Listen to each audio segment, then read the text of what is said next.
So far we understood different code-based agentic frameworks and also low-code based agentic frameworks. Now let's see no-code agentic frameworks. There are many no-code agentic frameworks, so that is absolutely no code, and these are some of the popular ones: Google Vertex AI Agent, Microsoft Copilot Studio, OpenAI Custom GPTs, and Manus, right? The first one is Google Vertex AI Agent. So let me take you here. So this is the official website for Google Vertex AI Agent Builder, okay? And just so you know, Google also has code-based agentic framework as well, which is ADK, Agent Development Kit. So let me take you here. So here you can see how to install ADK, and we have good documentation over here if you want to go through. Okay. So we don't have to learn every single agentic framework. Once you learn one agentic framework, then the remaining frameworks will be very easy to understand. And the next one is Microsoft Copilot Studio. So let me take you here. So you can see create, customize and launch AI agents easily. So Copilot Studio is a platform for building and managing agents. So this is also one of the no code based agentic framework, and Microsoft Copilot Studio is a platform to build and manage agents.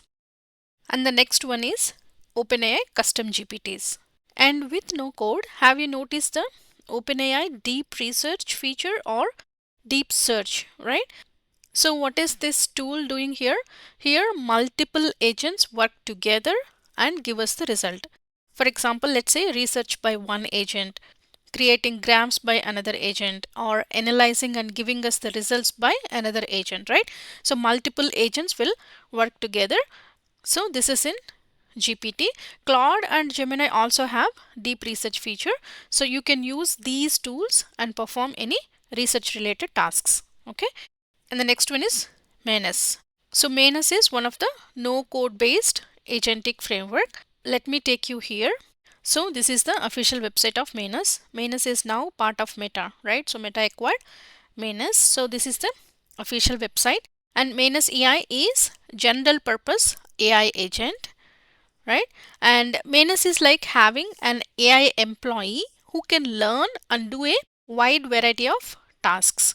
And Manus has chat interface, so you can provide the prompt and Manus will execute the necessary steps for you. And behind the scenes, Manus has its own cognition engine, and it can also call APIs, and it can browse the web, or it can also write to different files, right? So as a user, you do not have to write the code, just provide the prompt and Manus will do the task for you. Okay. And also Manus can operate continuously without any supervision, right?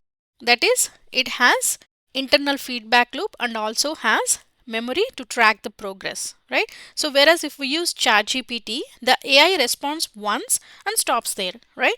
But Manus will keep going until the task is done or until you intervene. Okay. And it also actively uses tools as well.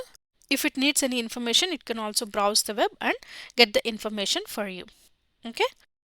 So with this, I hope you got a good understanding on all the available different types of popular AI agentic frameworks. And we have already seen an example of code-based agentic framework, which is nothing but LangChain in the previous lecture, right? So we built the agentic AI application by using LangChain. We have seen two different projects, right? And in the upcoming lectures, we will build hands-on multi-agentic applications by using these different agentic frameworks. All right. Thank you.